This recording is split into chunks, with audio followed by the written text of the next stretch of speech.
어느 분은 그런 얘기를 합니다. 부모님이 자녀들에게 신앙 교육을 할 때 이거 하나만 잘 교육을 시켜도 정말 훌륭한 신앙 교육이다라고 얘기를 하는데요. 그게 뭐냐면은 식사할 때 하나님께 감사 기도하는 것을 꼭 가르치라는 것이죠. 우리도 한번 가만히 생각해 보면 우리가 하나님께 식사할 때마다 감사 기도를 드리는데요. 근데 우리가 왜 하나님께 감사 기도를 드릴까 생각하면 참 믿음이 없이는 일어나기가 어려운 행동 중에 하나입니다.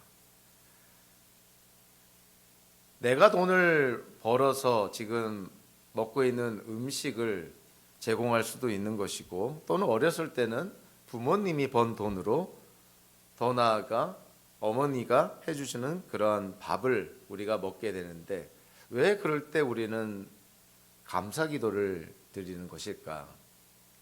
분명히 우리가 감사 기도를 드릴 때는 하나님께 감사 기도를 드리는 것이죠. 사람에게 드리는 것이 아니고, 자화자찬하는 것도 아니고, 부모에게 효도한다고 부모님께 감사하는 것도 아닌데 우리는 하나님께 감사합니다. 왜 우리는 하나님께 감사할까요? 어떤 때는 내가 열심히 벌어서 번 돈으로 먹는 음식이기도 하고, 또는 누군가가 나에게 베풀어 주시는 음식이기도 한데, 눈에 보이지도 않는 하나님께 우리는 왜 식사할 때마다 감사 기도를 드리는 것일까?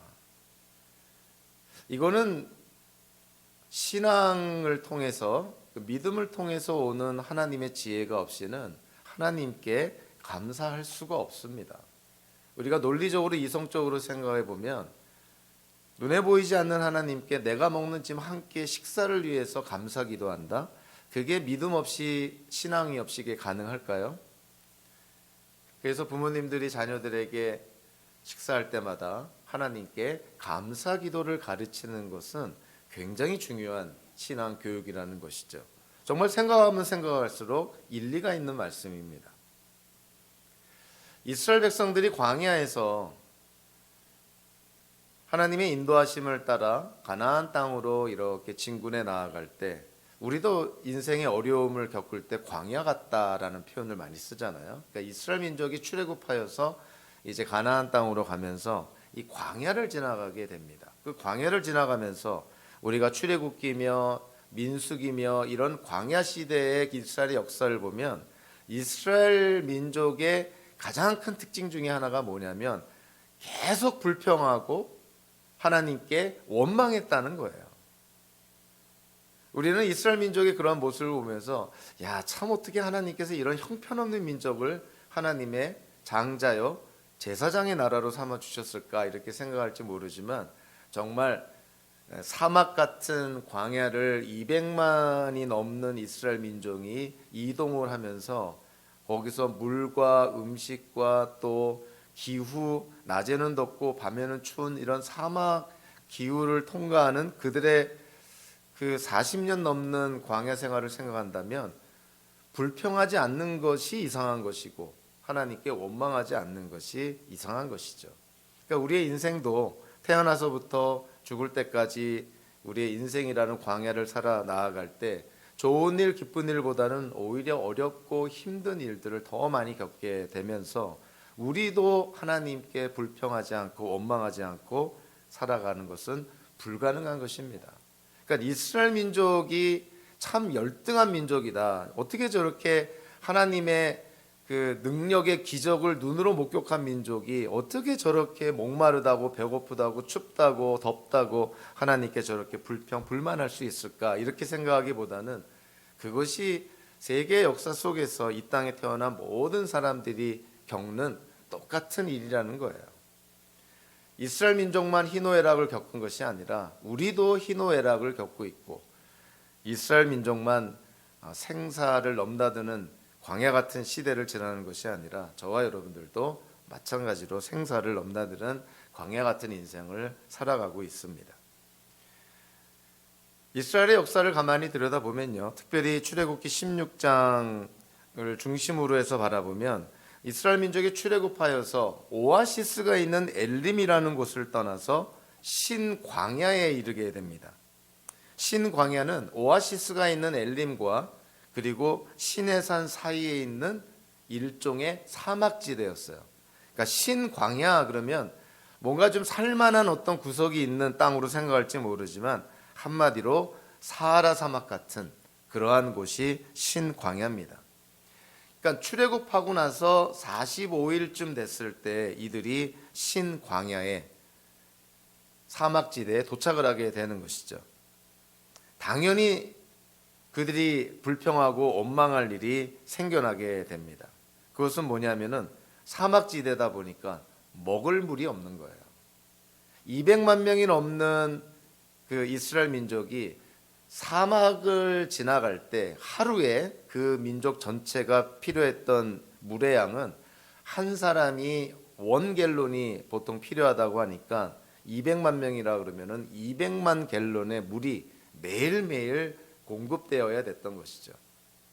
자, 그러다 보니까 그들이 이 사막지대와 같은 신광야를 지나가려고 할 때 당연히 그들이 원할 때 원하는 만큼의 물이 생겨나지 않았던 것이고, 그래서 출애굽기 15장 22절부터 24절까지를 보니까 그들이 신광야에 들어섰는데 물을 찾지 못해서 하나님께 불평했다라는 말이 나오게 됩니다.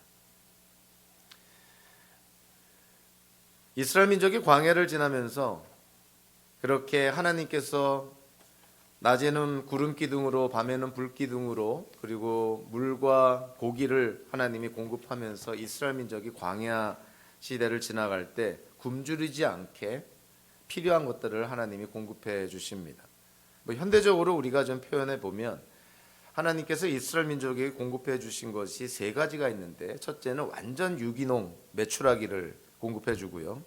또 하나는 에비앙 생수나 또는 제주도 삼다수 이런 어떤 깨끗한 반석에서 난 물을 하나님께서 이스라엘 민족에게 공급해 줍니다. 그리고 오늘의 주제이기도 한데 하나님께서 하늘 양식인 만나를 공급해 주시는 것이죠. 제가 가끔씩 설교에서 자주 인용하는 그런 재미난 경험이긴 한데요. 플로리다에서 사역을 할 때 어린 아기를 둔 그 모녀가 있었는데 그 아기가 이제 막 그 말을 막 배우기 시작할 때 일종의 베이비 토크를 합니다. 근데 저한테 자주 했던 말이 뭐냐면은 무시시지라는 말이에요. 무시시지. 이게 도대체 한글도 아니고 중국어도 아니고 뭐 어느 나라 언어인지 모르겠는데 저보고 자꾸 무시시지 무시시지 그러는 거예요. 그러니까 제가 알 수가 없는 것이죠. 근데 옆에 있던 엄마가 통역을 해줍니다. 이 아기가 무시시지라고 얘기하는 것은 무엇이지라는 질문이라는 거예요. 무시시지? 무엇이지? 이런 거예요. 출애굽 16장 13절부터 15절까지를 보면 하나님께서 이스라엘 백성들에게 먹을 양식을 내려주시는데, 자, 메추라기를 보내주시고 그리고 아침에 일어나니까 이 성경의 기록대로 보면 광야 지면에 마치 땅 위에 서리처럼 보이는 가는 쌀아기 같은 것이 덮여 있었다. 이스라엘 민족이 태어나서 처음 본 거예요. 그러니까 그들이 뭐라 그럽니까? 이게 무엇이냐라고 질문을 하게 되는 것이죠. 히브리어로 만후라고 표현을 합니다. 만후.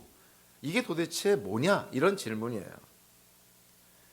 그러다 나중에 출애굽기 16장 31절에 보니까 이스라엘 사람들이 그것을 만나라고 하였다. 히브리어로는 만이라고 했다는 거예요. 만후, 이것이 무엇이냐라고 이렇게 그들이 물으면서 그들이 대답한 것이 이것이 만이다, 즉 만나다라고 이름을 지었던 것이죠. 메추라기와 물과 그리고 하늘의 양식인 만나를 하나님이 공급해 주십니다. 그래서 이스라엘 민족이 광야를 지나면서 이렇게 물과 고기와 만나를 통해서 그들은 굶주리지 않고 광야를 지나갈 수가 있었던 것이죠. 그런데 이 만나의 아주 하나의 그 최대 약점 중에 하나라고 얘기할 수 있는 게 뭐냐면은 만나의 보존 기간이 하루밖에 되질 않습니다.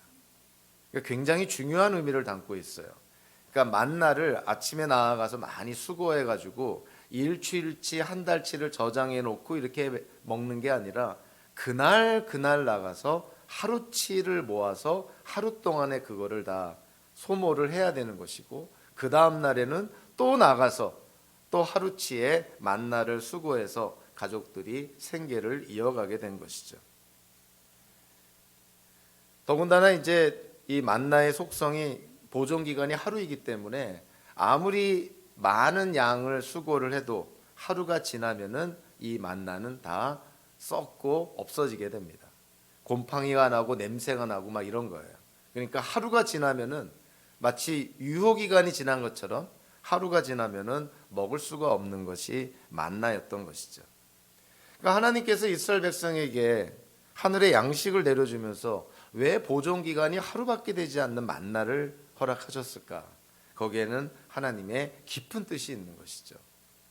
이거는 나중에 신약 시대로 넘어와서 예수님께서 우리에게 가르쳐 주신 주기도문 안에 명확한 그 의미가 나와 있습니다. 주기도문을 통해서 우리가 뭐를 간구하라는 것이죠? 일용할 양식을 하나님께 구해라. 그러니까 이스라엘 민족에게 하나님께서, 사실 이스라엘의 어떤 그 출애굽의 그 기록을 보면은 이스라엘 민족이 이집트를 탈출을 해서 지중해 연안의 블레셋을 지나 가나안 땅으로 들어가는 것이 제일 빠른 길이었어요. 그럼에도 불구하고 하나님께서 이 블레셋 땅을 지나가지 않게 하고 왜 광야, 사막을 지나서 가나안 땅으로 들어가게 했을까? 거기에 대한 성경적인 답은 바로 이 만나와 같은 하늘 양식을 통해서 하나님이 이스라엘 백성에게 가르치고자 했던 것이 있었다는 것이죠. 그것은 다름 아닌 하나님의 말씀, 하나님의 명령에 순종하는 것을 이스라엘 백성에게 가르치기를 원하셨기 때문에 빠른 길을 놔두고 광야길을 거기에서 광야길 안에서 그 과정을 겪으면서 하나님의 말씀에 순종하는 훈련을 거치게 하면서 가나안 땅에 들어가게 하는 것이, 그것이 하나님의 뜻이었다는 거예요. 그것이 우리가 성경을 통해서 깨닫는 것입니다. 그래서 이 만나라는 것이 광야 시대 때는 그 만나가 매일매일 내렸지만 이제 이스라엘 민족이 요단강을 건너서 이제 가나안 땅으로 들어갈 때 그때 하늘의 만나가 그쳤다라고 성경은 기록을 합니다. 그러니까 이제 가나안 땅으로 들어가면은 이스라엘 민족이 그들이 먹을 양식을 어떻게 해야 된다는 거예요? 이제 하나님이 주신 젖과 꿀이 흐르는 가나안 땅에서 그들이 농작물을 재배하고 동물들을 키우고 또 과수원을 운영하면서 그들이 필요한 양식을 그들이 벌어서 노력해서 먹도록 그렇게 하나님께서 조치를 취하시는 것이죠. 사막을 지날 때에는 이스라엘 민족이 할 수 있는 것이 아무것도 없습니다. 사막에서 이스라엘 민족이 할 수 있는 것은 하나밖에 없다고 보는데요. 그것은 뭐냐면은 걷는 것밖에는 할 수 있는 게 없었어요. 그냥 걷기만 했어요. 40년 동안. 그러니까 그들이 매일매일 먹을 양식을 어떻게 하나님이 공급해 주지 않으면 그들이 공급받을 방법이 없었던 것이죠. 그래서 하나님께서 물과 메추라기와 만나를 통해서 이스라엘 민족이 먹을 일용할 양식을 제공해 줍니다. 그러면서 이스라엘 민족을 계속 훈련시키는 것이죠. 매일 아침에 나아가서 만나를 거두어라. 하루가 지나면 이 만나는 다 쓰러지고 곰팡이가 슬고 냄새가 나니 하루치 양만 한 오멜, 현대적으로 말하면 2.3리터에 해당되는 한 오멜씩만 걷어서 그걸 가지고 하루치 양식으로 쓰고 그 다음 날에 또 한 오멜을 걷어서 그날의 양식을 삼으라는 것이죠. 그러니까 일용할 양식조차 하나님께 의존하도록 그렇게 하나님이 이스라엘 민족을 훈련을 시킵니다. 그래서 어떤 의미로 보면 저와 여러분들이 그 인생이라는 그 광야를 우리가 지나갈 때 우리도 이런저런 모양으로 훈련을 받게 되는 것이죠. 어려움을 통해서, 어떤 때는 힘든 과정을 통해서. 우리는 힘든 과정 없이 그냥 편하게 만사형통하게 모든 일이 우리가 원하는 것을 다 이루고 성취하고 누리면서 그렇게 살기 원하지만 우리의 인생은 절대로 그러질 않습니다. 세계의 역사가 그러질 않습니다. 하나님께서 그런 것들을 우리에게 허락하시는 다양한 이유가 있겠지만 그 가운데 하나가 믿는 성도들이 그런 과정을 통해서 이스라엘 민족이 광야에서 순종을 훈련받았던 것처럼 우리도 이 땅을 살면서 어려움 중에 하나님께 순종하는 훈련을 통해 성도로서의 그런 모습을 갖춰나가고 궁극적으로 하나님께 쓰임받을 그런 준비를 하고 있는 것이죠. 그래서 우리는 그 만나의 그런 속성과 예수님께서 주기도문을 통해서 우리에게 명하신 것처럼 일용할 양식을 하나님께 구해야 된다는 이 말씀을 생각하면서 우리는 과연 그렇게 살고 있는가 한번 이렇게 돌아볼 필요가 있는 것이죠. 미래를 계획하는 거 훌륭한 것입니다. 자녀들의 그 미래 교육을 위해서 부모가 이런저런 모양으로 준비하는 거 당연히 하나님께서 기뻐하시는 것이죠. 그러나 그런 어떤 정당한 하나님 안에서 우리가 할 수 있는 그런 지혜로운 방법을 뛰어넘어서 그 경계를 넘어서 마치 우리의 욕심이나 탐욕 또 그 안에 있는 어떤 두려움과 의심과 불안 이런 거로 인해서 하나님이 아닌 그 무엇인가를 축적함으로 말미암아 그런 두려움과 불안을 이기려고 하는 것이 우리에게 있다면 그거는 정말 광야를 통해서 이스라엘 민족이 극복해야 했던 것처럼 우리도 극복해야 될 문제인 것이죠. 정말 저와 여러분들의 그 앞날이라는 것은 정말 한 치 앞도 내다볼 수 없는 정말 안개종국과 같은 어느 누구도 장담할 수 없는 그러한 인생을 우리는 살아갑니다. 우리는 그 왕복 2차선에 그 준고속도로 같은 그런 로컬 하이웨이를 이렇게 달릴 때 보면 정말 상대방에 대한 믿음이 없이는 운전을 못하죠. 내가 아무리 운전을 잘한다고 잘한다는 의미가 법대로 운전한다고 해도 이 왕복 이 분리선 맞은편에서 오는 그 차가 만약에 정신없이 운전하거나 음주운전하거나 또는 약에 취해서 운전한다면 우리는 꼼짝없이 정말 손 쓸 틈도 없이 우리는 인생을 마감해야 될 수도 있는 것이죠. 그러니까 우리의 삶이라는 것은 우리 혼자만 잘한다고 되는 게 아니라 정말 주변에 있는 사람들에 대한 믿음도 있어야 되고 우리가 살고 있는 사회 안에서 그 지탱해주는 그런 시스템에 대한 어떤 제도에 대한 그런 신뢰도 있어야만 우리는 이 땅을 살아갈 수 있는 것이죠. 마찬가지로 이 모든 세상 만사를 주관하고 세계 역사를 주관하는 하나님께 대한 믿음과 신뢰가 없다면 저와 여러분들의 삶은 정말 하루하루가 불안과 공포와 두려움의 날들일 것입니다. 그래도 자녀들이 부모의 슬하에 있을 때는 부모가 지켜준다고 하지만 자녀들은 부모가 지켜보지 않는 그러한 시간 속에서 훨씬 더 많이 성장하니 자녀를 이제 떠나보내게 될 때, 대학을 보내거나 또는 인생의 어떤 단계 속에서 부모를 떠나게 될 때 만약에 하나님을 의지하지 않고 하나님을 신뢰하지 않고 하나님께 모든 것을 맡기지 않는다면 그 부모 입장에서 그 불안하고 두려워서 어떻게 자녀를 떠나보내겠습니까? 그러니까 하나님께 대한 믿음과 신뢰가 없다면 저와 여러분들의 삶이라는 것은 정말 두려울 수밖에 없고 불안할 수밖에 없고 공포스러울 수밖에 없는 것이죠. 그러니까 이스라엘 민족이 광야라는 막막한 사막지대를 지나갈 때 하나님께 대한 믿음과 신뢰가 없다면 그 200만 명이 넘는 이스라엘의 민족 그 가운데는 반수 이상이 연약한 그 노인들이나 아이들로 구성이 되어 있는데 그들이 어떻게 사막에서 생존할 수가 있었을까요? 그러니까 하나님께 대한 믿음과 신뢰가 없다면 불가능한 여정이라는 거예요. 그런데 하나님께서 그러한 여정을 통해서 이스라엘 민족을 훈련시킵니다. 하늘에서 내려주는 그런 만나라는 양식으로 사는 것이 아니라 하나님의 말씀으로 산다는 것을, 하나님의 말씀에 순종함으로 산다는 것을 그 광야라는 그런 환경을 통해서 이스라엘 민족을 훈련시키는 것이죠.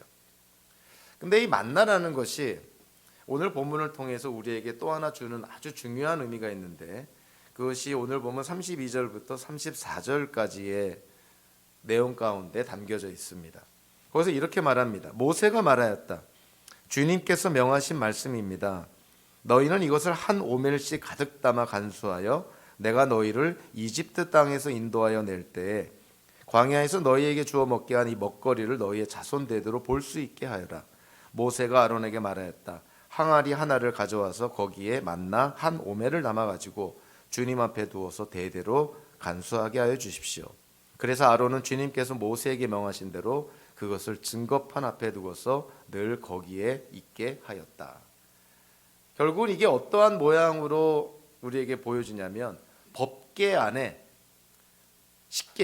십계명을 기록한 두 개의 돌판과 만나를 담은 항아리를 같이 둔 거예요.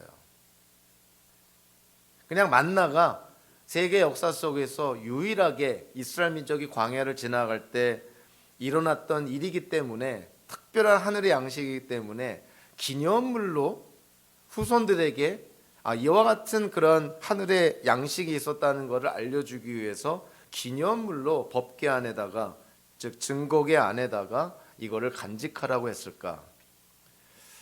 물론 그러한 측면도 분명히 있을 거지만 그거보다 더 중요한 상징적인 의미가 있습니다. 이 만나를 무엇과 함께 법궤 안에다 보관하라 그랬냐면 십계명을 기록한 두 개의 돌판과 만나를 같이 보관하게 한 거예요. 그러니까 도대체 하늘의 양식이라는 것이 뭡니까? 하늘의 양식이라는 것은 우리가 물리적으로 직접적으로 먹는 어떤 그런 이스라엘 민족이 경험한 음식이기도 했지만, 우리에게 주는 더 중요한 의미는 이 만나라는 것이 하늘의 음식이고 이거는 곧 영의 양식이기도 하다는 거예요. 그거를 우리에게 알려준 것이 만나를 이 십계명을 기록한 두 개의 돌판과 같이 둠으로 말미암아 하나님의 말씀, 즉 십계명을 기록한 두 개의 돌판, 그 하나님의 말씀과 하늘에서 내려온 만나라는 그 하늘의 음식이 같은 거라는 거예요. 같은 의미를 우리에게 주고 있다. 그러니까 만나, 기독교인들에게 있어서 하늘의 양식인 만나는 도대체 뭐라는 거냐면, 하나님께서 또다시 우리에게 하늘에서 만나와 같은 그런 것을 내려준다는 의미가 아니라 하나님의 말씀을 지켜 순종하고 행하는 것이, 그것이 바로 우리가 하나님께로 받는 하늘의 양식, 영의 양식이라는 거예요. 그러니까 증거궤 안에, 법궤 안에 십계명을 기록한 두 개의 돌판과 만나를 같이 둔 데에는 그러한 상징적인 의미가 있습니다. 하나님의 말씀이 곧 우리에게 만나와 같은 영의 양식이 되는구나.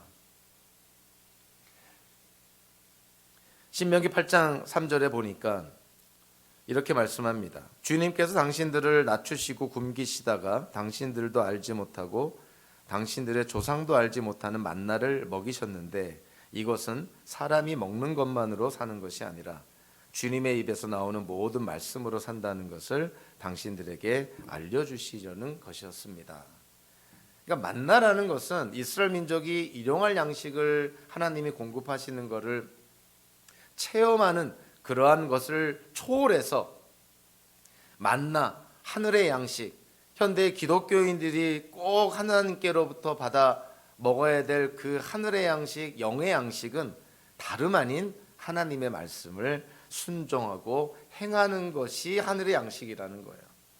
그러니까 이거를 좀 더 한 단계 더 적용해서 얘기를 한다면, 하나님의 말씀에 기독교인들이 우리가 순종한다면 우리는 어떻게 되는 것입니까? 더 거룩하게 성화의 과정 속에 더 예수님을 닮아가는 삶을 사는 것이죠. 그러니까 하나님의 말씀을 우리가 순종한다면, 즉 만나와 같은 하늘의 양식을 우리가 계속 먹는다면 우리는 계속 성장하는 것이에요. 그런데 만약에 이스라엘 민족이 만나를 먹지 않았다면, 마찬가지 현대 기독교인들이 만나와 같은 하나님의 말씀에 우리가 순종하지 않는다면 기독교인들은 결코 성장하지 않는다는 것이죠. 왜 우리는 성장하지 않을까요? 왜 작년, 올해, 1년, 5년, 10년이 지나도 왜 기독교인들의 믿음과 신앙이 자라나질 않습니까? 오히려 후퇴되고 도태되는 것 같습니까? 거기에는 여러 가지 이유가 있겠지만 제가 생각할 때 오늘의 말씀과 비춰봤을 때 가장 큰 이유 중에 하나는 하나님의 말씀에 순종하지 않기 때문이라는 것이죠. 하나님께 순종하고 하나님의 말씀대로 우리가 살려고 노력한다면 우리의 믿음과 신앙이 성장하지 않을 수가 없는 것이죠. 예수님을 닮고자 노력을 하는데, 하나님의 말씀을 우리의 삶 속에 살아내려고 노력하는데 어떻게 우리의 믿음과 신앙이 후퇴하고 도태하고 추락할 수가 있겠어요? 그러니까 정직하게 우리가 왜 신앙이 지금 정체되어 있고 또 후퇴되고 자꾸만 하나님께로부터 멀어지는 것 같을까? 가장 먼저 우리 자신을 돌아봐야 되는 것이죠. 우리는 정말 하늘의 양식인 그런 만나와 같은 하나님의 말씀에 우리는 순종하고 있는가? 하나님은 이 광야 생활을 통해서 이스라엘 민족을 그래서 하나님의 말씀에 순종하는 하나님의 백성으로 삼기를 원하셨던 것이죠. 그래서 출애굽기 16장에서 하나님께서 이스라엘 백성과 만나와 관련해서 세 가지 명령을 내립니다. 그 명령을 이스라엘 백성이 잘 지킨 것도 있지만 이스라엘 백성이 불순종한 것들도 있었죠. 이것이 어찌 보면 시행착오고 이러한 과정들을 통해서 이스라엘 백성들이 깨닫게 되는 것이죠. 하나님의 말씀에 순종하니까 하나님의 약속이 이루어지는 것이고, 또 하나님의 말씀에 불순종했을 때 하나님의 그런 징계의 경고의 말씀도 이루어지는 것이구나. 첫 번째 지침이 뭐였냐면 출애굽기 16장 16절의 말씀대로 식구 한 명에 한 오멜씩만 걷어라. 그러니까 만나가 이제 보존 기간이 하루니까 한 식구당 한 오멜씩 2.3리터씩만 걷어서 그걸 가지고 하루에 필요한 일용할 양식으로 삼으라는 것이죠. 근데 출애굽기 16장에 나와 있는 내용을 보니까 이스라엘 백성이 그거를 잘 지킵니다. 그래서 나름대로 한 오멜씩을 거두려고 노력을 하죠. 나중에 사도 바울이 고린도 후서에서 이 말씀을 직간접적으로 인용을 하면서 특별히 고린도 교회 성도들에게 그 예루살렘에 있는 그 유대인 교회, 유대인 기독교인들이 기근으로 말미암아 어려움을 당하고 있으니 어떤 구제 헌금에 대해서 언급을 하면서 이 사건을 인용을 합니다. 이스라엘 백성이 어떤 백성은 한 오멜보다 더 많이 거둔 사람도 있고 또 어떤 백성은 한 오멜보다 적게 거둔 사람도 있었는데 그 모든 것을 거두어서 나중에 결과를 보니까 모든 사람들이 한 오멜씩을 먹을 만큼 거둬들였다는 거예요. 그러니까 어떤 사람은 많이 거둬들였고 어떤 사람은 적게 거둬들였는데 결과론적으로는 모든 이스라엘 민족이 한 오멜씩 먹을 수 있는 양만큼 거뒀다는 거예요. 이 사건을 사도 바울이 인용을 하면서 고린도 교회 성도들에게 사실은 요청하는 것이죠. 여러분들이 지금 물질적으로 풍족한 것은 마치 이스라엘 백성들이 만나를 거둘 때 만나를 많이 거둔 사람들과 같습니다. 그리고 저 예루살렘 팔레스틴 지역의 유대인 기독교인들이 지금 기근 때문에 어려워하는 것은 마치 만나를 거둘 때 적게 거둔 사람들과 같습니다. 그러니까 많이 거둔 사람이 적게 거둔 사람을 도와서 같이 하나님께서 허락하신 일용할 양식을 누리는 것이 지극히 성경적이지 않느냐. 거꾸로 고린도 교회 성도들에게 사도 바울이 여러분들이 나중에 어려울 때가 있을 수도 있는데 그러면 더 많이 거둔 다른 기독교인들이 여러분을 돕는 게 당연한 것이 아니냐, 이렇게 사도 바울이 언급을 합니다. 그러니까 구약의 이스라엘 백성들이 만나와 관련된 이 하나님의 명령, 여기에 따른 이스라엘 백성들의 순종의 이런 역사적인 사건을 실질적인 예를 들면서 고린도 교회 성도들로 하여금 이 팔레스틴 예루살렘에 있는 유대인 교회를 도우라고 촉구를 하는 것이죠. 이거는 현대에 사는 우리 기독교인들에게도 굉장히 그 도전이 되고 통찰력을 주는 말씀입니다. 하나님이 어떤 기독교인들에게는 더 풍족하게 넘치도록 재물의 축복을 줄 수가 있죠. 근데 똑같은 기독교인인데 지역에 따라서 환경에 따라서 자기 어떤 배경에 따라서 굉장히 어렵게 사는 그런 기독교인들도 미국 내에서 한국 내에서 세계 전역에 얼마나 많은지 모릅니다. 그러면 넉넉히 가진 자가 어떻게 해야 될 것인가? 하나님의 말씀대로 하면 부족한 자에게 나누는 것이 성경적이라는 것이죠. 그러니까 하나님은 그 자본주의 그러한 경제 그 시스템의 가장 그 아킬레스건이라고 할 수 있는 그 빈익빈 부익부, 이거는 가장 성경적이지 않은, 정말 우리가 꼭 극복해야 될 그런 현대 사회의 문제점 중에 하나라고 저는 생각을 합니다. 특히 기독교인들이, 교회가 빈익빈 부익부 현상을 겪는다는 것은 이거는 결코 바람직하지 않을 뿐만이 아니라 이거는 십중팔구 하나님의 말씀에 불순종한 결과라고 저는 판단을 합니다. 그러니까 남는 사람이 모자른 사람을 도와주는 것이 성경적인 것이고, 그리고 또 거꾸로요, 모자란 사람이 남는 사람부터 도움받는 것은 자존심 상하는 것이 아니라 그거 감사하게 받으면 되는 것이죠. 누군가에게 사랑을 베풀려고 했을 때 가장 불행한 일이 뭐냐면, 사랑을 베푸는, 즉 누군가가 나에게 사랑을 베풀려고 하는데 그 사랑을 받지 않을 때 일어나는 결과가 가장 불행하다고 저는 생각을 해요. 제가 존경하는 그 목사님, 사모님하고 이제 오랫동안 같이 교회를 섬기다가 이제 그분들이 이제 은퇴라고 한국으로 들어가셨는데, 언젠가 저희들랑 만나가지고 교제를 하면서 그런 얘기를 한 적이 있습니다. 저희가 너무 우리에게 사랑을 많이 베풀어 주시고 너무 잘 인도해 주셔서 저랑 제 아내가 그 두 분한테 감사의 말씀을 이렇게 전하는데, 그 목사님, 사모님이 그런 말씀을 하시더라고요. 우리가 더 황 목사님과 사모님에게 감사하다고. 그래서 이게 무슨 말씀인가 하고 들어봤더니, 우리가 베푸는 사랑을 두 분이 잘 받아줘서 감사하다고.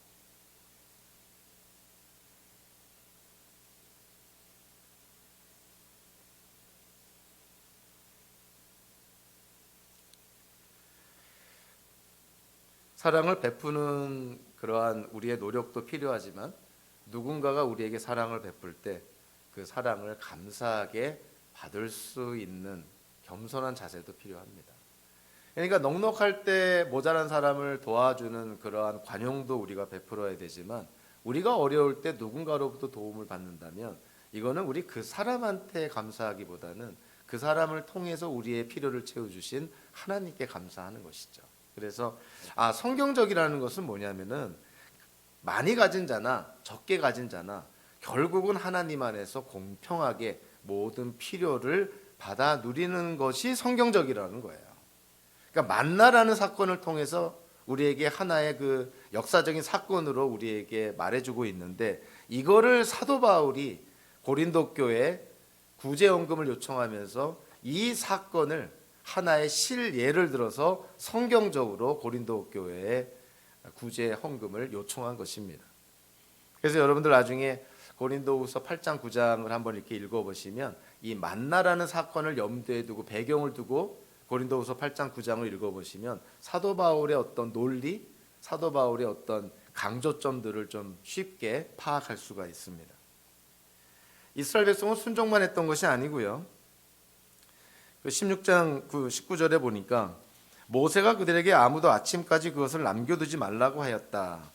보존기간이 하루밖에 되지 않으니 하루가 지나면 다 폐기 처분하거나 그래야 된다는 것이죠. 그러니까 남겨두지 말아라, 쌓아두지 말라 그랬는데, 어떤 사람들은 혹여라도 내일 만나가 내리지 않을 수 있으니 불안하니까 남은 것들을 보관을 했는데, 16장 20절과 21절에 보니까 아침까지 남겨둔 것, 즉 폐기 처분하지 않은 것은 벌레가 생기고 악취가 생겼다. 그러니까 하나님께 순종을 해야 그 다음 날에 필요한 일용할 양식을 또 하나님이 공급하시는 걸 경험하게 되는데, 거기에 대한 믿음과 신뢰가 없으니까 하나님께 불순종하게 되는 것이고, 그 불순종한 결과가 이스라엘 민족에게는 악취가 생기고 벌레가 생겼다는 거예요. 이 당시 이스라엘 백성들이 이거를 물리적으로 경험했지만, 현대 기독교인들이 하나님께 불순종했을 때는 이런 물리적인 어떤 결과보다는 우리의 어떤 정신적이고 생활적이고 영적인 측면에서 이러한 불이익을 우리는 감수할 수밖에 없는 것이죠. 그래서 하나님께 순종하는 것이 우리에게 손해가 되는 것처럼 보일 때가 많지만 결과론적으로는 최선입니다. 그러니까 하나님의 뜻을 우리가 몰라서 잘못 판단해서 우리 마음대로 이렇게 행해서 어려움을 겪는 경우도 있지만, 하나님의 뜻을 알면서도 만약에 불순종한다면 불순종의 그 불이익의 결과를 감수할 준비는 해야 돼요. 불순종은 항상 우리에게 불이익을 가져다 줍니다. 하나님께 순종하면 당장에는 손해보는 것 같지만 결과론적으로는 우리에게 최선의 결과를 가져다 줍니다. 그래서 순간의 어떤 그런 피해, 순간의 불편함을 모면하기 위해서 하나님의 뜻을 분명히 알고 있음에도 불구하고 그 하나님의 뜻을 불순종하거나 또는 세상과 타협한다면 그 결과가 우리에게 안 좋을 거라는 것을 여러분들 꼭 감수하셔야 돼요. 그러니까 성경은 분명하게 말씀을 하시죠. 구원이라는 것이 하나님의 은혜로 믿음으로 말미암아 우리에게 주어진 선물과 같은 것인데 구원받은 자들조차도 이 땅을 살아갈 때 순종으로 말미암은 하나님의 축복을 경험하며 사는 사람들도 있지만 불순종으로 말미암아 불이익을 경험하며 이 땅을 살아가는 하나님의 백성들도 많다는 거예요. 만나와 관련해서 하나님이 세 번째로 지침을 내립니다. 안식일에 관한 내용인데요. 보통 날에는 하루치의 만나만을 거두어라 그랬는데 6일째 되는 날에는 이틀치의 만나를 거두어라. 그러니까 두 오멜씩을 거두라는 것이죠. 왜냐하면 안식일에 7일째 되는 날에는 만나가 내리지 않을 것이기 때문이라는 거예요. 그래서 이스라엘 백성들에게 6일째 되는 날에는 그 다음 날 것까지 이틀치를 거두라 그래요. 그래서 그거에 순종한 사람들은 이틀치를 거둬서 6일째, 7일째 그 이틀의 양식을 하나님이 공급하시는 양식을 누리게 됩니다.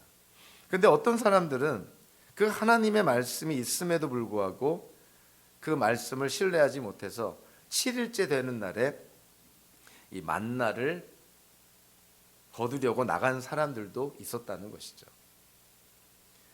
하나님의 그 말씀은 실제로 그대로 이루어지고 성취가 되는데요. 이틀치의 만나를 거두었지만 하루가 지났음에도 불구하고 만나가 썩지도 않고 구더기도 생기지도 않고 악취도 생기지 않았다는 거예요. 그러니까 하나님이 보관해 주신 거예요. 이틀치, 보존 기간이 하루밖에 안 되는 만나를 안식일을 위해서 이틀의 보존 기간을 하나님이 허락해 주신 것이죠. 그래서 안식일을 위해서 이틀치의 그 만나를 거둔 사람들이 안식일까지 이틀 동안 아주 건강하고 또 위생 점검이 잘 된 만나를 갖고 이 양식을 먹었다는 거예요. 그러니까 이 만나와 관련해서 하나님이 이스라엘 백성들에게 모세를 통해서 주신 명령들, 이스라엘 백성들의 어떤 행동 거지를 이렇게 보면서 하나님의 의도는 분명한 거예요. 그러니까 이스라엘 백성들을 골탕 먹이려고 정말 훈련이니까 뭐라고 표현해야 될까요? 그러니까 그 군대로 표현하면 그냥 쓸데없는 일을 가지고 그냥 뺑뺑이 돌린다고 막 그러잖아요. 그렇게 이스라엘 백성들을 일부러 어렵게 만드는 것이 아니라 이러한 과정들을 통해서 이스라엘 백성들을 훈련을 시키는 거예요. 하나님의 말씀에 순종하는 훈련을 시키는 거예요. 그래서 성도, 하나님의 백성은 눈에 보이는 그런 물질적이고 그런 물리적인 그런 어떤 음식으로 사는 것이 아니라 하나님의 입에서 나오는 말씀으로 산다. 즉 하나님의 말씀에 순종함으로 산다는 것을 이런 만나라는 사건을 통해서 우리에게 교훈으로 주는 것이죠. 그래서 예수님께서도 요한복음 4장 32절 34절에서 우리에게 너무나 잘 알려진 이런 말씀을 합니다. 그러나 예수께서는 그들에게 말씀하시기를 나에게는 너희가 알지 못하는 먹을 양식이 있다 하셨다. 예수께서 그들에게 말씀하셨다. 나의 양식은 나를 보내신 분의 뜻을 행하고 그분의 일을 이루는 것이다. 그러니까 예수님께서 취하시는 그 양식, 하늘의 양식, 영의 양식이라는 것이 뭐냐면 바로 성부 하나님의 뜻을 이루고 행하는 것이 양식이라는 거예요. 자, 예수님도 이렇게 말씀하셨다면 예수 그리스도를 믿고 예수님과 연합되어서 하나님의 자녀가 된 기독교인 성도들은 어떠한 자세로 이 땅을 살아가야 될까요? 당연히 하나님의 말씀에, 하나님의 뜻에, 하나님께서 계시하여 주신 하나님의 인도하심에 우리가 순종하며 따라가야 되는 것이죠. 몇 년 전에 그 워싱턴 DC에서 그 생명사역 컨퍼런스가 열렸는데 이 생명사역 컨퍼런스는 지금은 은퇴하셨지만 대구 동신교회에서 목회하시던 권성수 목사님이 인도하시던 컨퍼런스였어요. 그 생명사역 컨퍼런스에서 뭐 좋은 지혜로운 그런 목회에 대한 그런 말씀들을 많이 들었지만 지금도 그 생생하게 생각나는 그 목사님이 강조했던 것 중에 하나가 있습니다. 그것이 뭐냐면 성도는 훈련하면 바뀐다는 거예요. 훈련하면 바뀐다. 이걸 좀 다르게 표현해 보니까 어떻게 표현이 되냐면 훈련하면 바뀐다를 저는 훈련해야 바뀐다라고 하고 싶더라고요.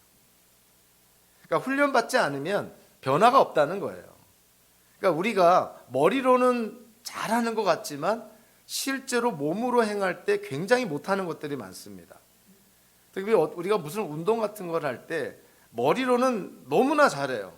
너무나 훌륭하게 하는 것 같은데 그러나 실제로 우리가 행하는 모습을 우리가 우리 자신을 보게 되면 너무나 못하는 걸 보게 되죠. 그러니까 훈련을 받질 않고 그냥 머릿속으로만 우리가 이렇게 살 수 있는 기독교인이지 또 이렇게 살아야 되지 생각만 하고 있다면은 바뀌지 않는다는 거예요. 그래서 훈련이 필요하다. 그래서 교회에 오면 훈련이라는 어떤 그러한 타이틀 아래서 다양하게 그 성도들을 좀 못살게 굴잖아요. 이것도 하라 그러고 저것도 하라 그러고 이것도 배우라 그러고 저것도 배우라 그러고 이것도 공부하라 그러고 저것도 공부하라 그러고 그 이것도 행하라 그러고 저것도 행하라 그러고 우리 교회 그 멤버십을 갖는 우리 등록교인의 그 책임 중에 하나가 교회의 사역에 동참하는 것 아니에요? 그러니까 남이 하는 거를 받기만 하는 상태랑 실제로 남을 위해서 봉사하고 헌신하는 거랑 결과론적으로 봤을 때 누가 성장을 할까요? 당연히 봉사하고 헌신하고 수고하고 노력하는 사람들이 성장을 합니다. 당연한 거예요.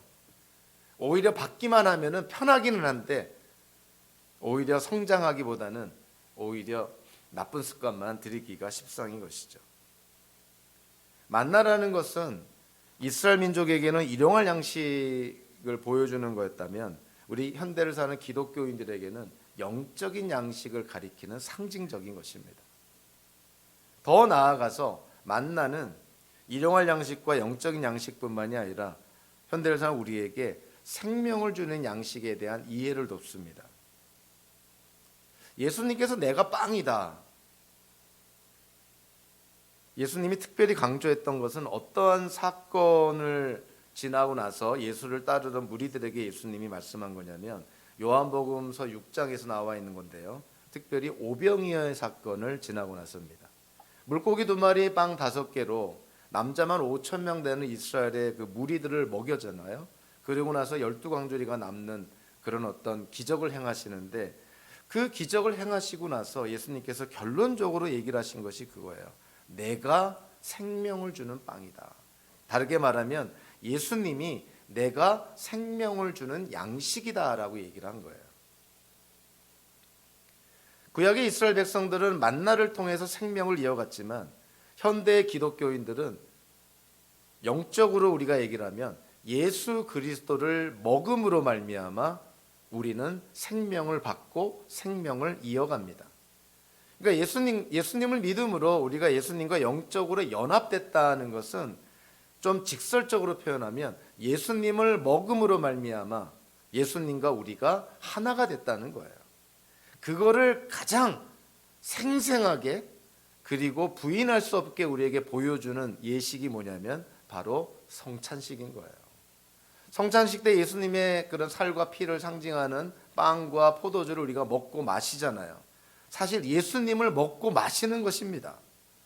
그것이 우리에게 주는 영적인 의미가 뭐냐면 먹음으로 말미암아 먹는 주체와 먹는 개체가 일체 하나를 이루는 거예요. 그래서 오감 가운데 가장 주체와 객체가 가까운 것이 먹는 거예요. 그러니까 예수님께서 성찬식을 통해서 나의 살과 피를 상징하는 이런 빵과 포도주를 먹고 마시는 자, 그들은 나와 영적으로 연합한 자요, 나를 먹음으로 말미암아 나와 하나가 된 자요, 예수 그리스도 안에 있는 생명을 누리는 자라는 거예요. 그래서 성찬식에는 누가 참석을 합니까? 예수님을 온전히 신앙 고백하는 세례 신자만이 참석할 수 있는 거예요. 불신자나 예수님을 인격적으로 모르는 사람들은 이 성찬식에 참석해서도 안 되고 참석해봤자 아무런 유익이 없습니다.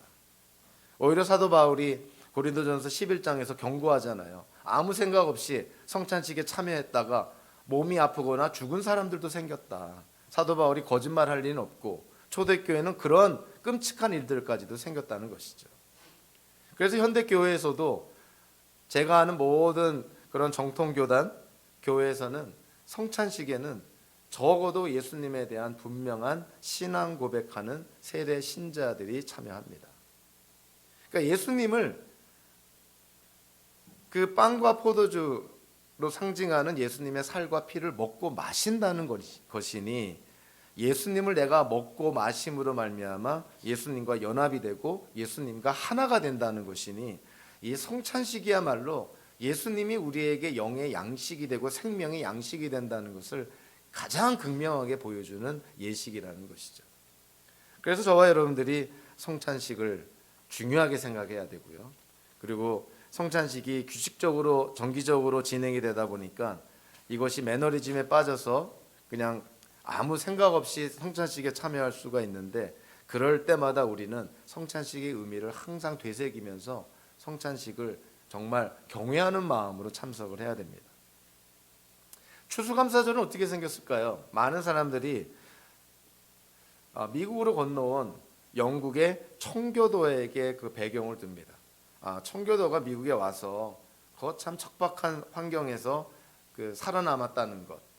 그래서 추수감사절에 하나님께 감사하는 것이 그것이 추수감사절의 기원이다라고 생각을 하는데 사실은 청교도에게 기원이 있는 것이 아니라 청교도가 그렇게 감사할 때 하나님께 감사를 드린 데에는 성경의 근거가 있는 것이죠. 이스라엘 백성들에게 하나님께서 요구하시는 수많은 절기 가운데 3대 절기가 있습니다. 하나는 유월절이고요. 또 하나는 칠칠절이고 또 하나는 수장절입니다. 유월절은 무교절이라고도 해서 누룩을 넣지 않는 빵을 일주일 동안 먹는 그런 기간인데 이집트에서 이스라엘 백성을 해방시키고 구원하신 것에 대해서 하나님께 감사하는 절기가 유월절이에요. 그리고 유월절이 지나고 나서 3일째 되는 날에 초실절이라 그래서 첫 열매를 하나님께 드립니다. 그리고 초실절 첫 열매를 하나님께 드리고 나서 50일이 지나고 나서 칠칠절 신약 성경에서는 오순절이라는 절기를 지켜요. 그러니까 첫 수확을 하나님께 드립니다. 그리고 현대 한국의 추석이나 미국의 추수감사절처럼 이제 한 해의 추수를 다 마치고 곡식을 저장하면서 하나님께 감사하는 초막절, 장막절, 수장절이라는 절기가 있죠.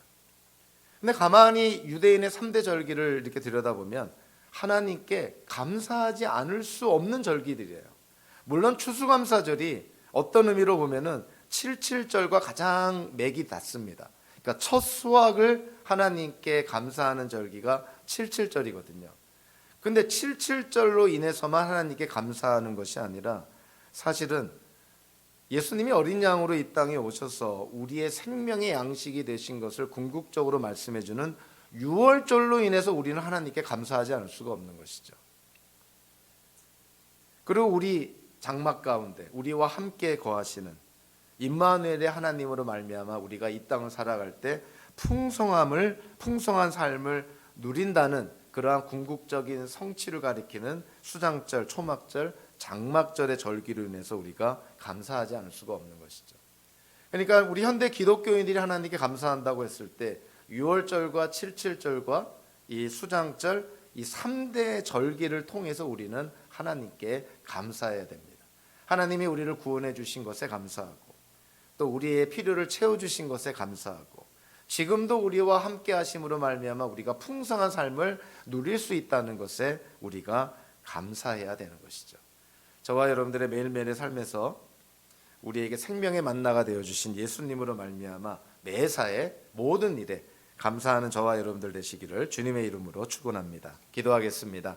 사랑과 은혜 하나님 감사합니다. 이스라엘 민족이 광야 생활 동안에 하늘의 양식인 만나를 경험함으로 말미암아 그들이 광야를 지나 축복의 땅, 가나안 땅, 약속의 땅으로 들어간 것처럼 우리가 인생이라는 광야를 지나 나가면서 우리에게 하늘의 양식이자 영의 양식이자 생명의 양식인 예수 그리스도로 말미암아 구원받아 하나님의 자녀로 이 땅을 살아가며 오는 세상을 바라보며 매사에 자유함과 담대함을 갖고 살아가는, 그래서 하나님께로만 모든 영광을 돌리는 우리 모두가 될 수 있도록 인도하여 주시옵소서. 예수님의 이름으로 기도하옵나이다. 아멘.